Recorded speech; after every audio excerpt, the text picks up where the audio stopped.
Hello, hello, and welcome to episode 2 of Grand Talking About Things by the River. Pew-pew. Okay, so we just talked about the first creation story, and I would have just went through the second creation story of Adam and Eve and talked about that. And now we're moving more into the covenants and what that means. So we talked about a covenant being this unbreakable bond, this unbreakable, beyond a contract between God and God's people, which are all the people.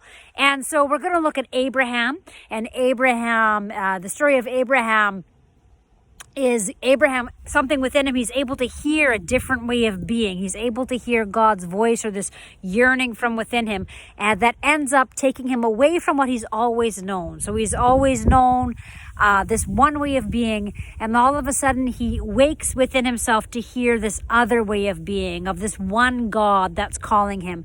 And at that time, if you were to make a contract with somebody, not a covenant, but a contract, what you would do is they'd be like, hey, we want to buy this land. And because they didn't know how to write the stuff and things like that, what they would do is they would find an animal and they would cut it in half, skaplutska, skaplutska, skaplutska, the blood. And then they would each person walk through that animal that had been cut in half. And the meaning of it was, if I don't come through on my half of the deal, you can just kind of cut me in half like this animal is. Okay, super. So they didn't have the written contracts and those sort of things. It was a very different time. And so what you see happening here is God makes a covenant with Abraham. And in this story, God is like the smoking pot thinger. I don't know exactly. We'll really read about it.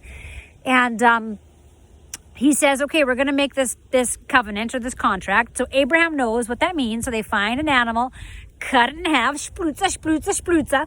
And the key in this story is that Abraham doesn't walk between in the story, just that smoking fire pot thinger, which is the representing God, goes through that goes through that animal, meaning that it's just God. We will make mistakes as we're growing, and we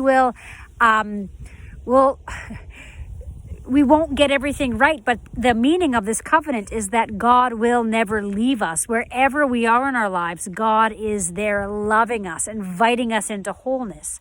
There's also the choice of making decisions that are really awful, really horrible.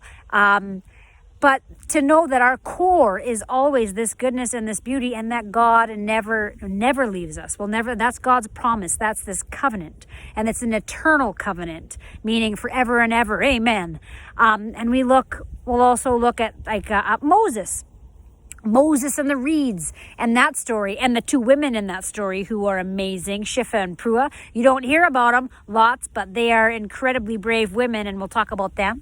And we'll also look a little bit at Noah and what the raining and the ark and the flooding and what all of that means beyond the story, and do some readings on that. So there's my introduction into covenants. We'll have some readings on it and some discussions. And there's your second episode of Grund by the River. Doodle-doo! And as my sidekick, Lucy. I don't know, can you see her? There she is. My sidekick, Lucy, is here.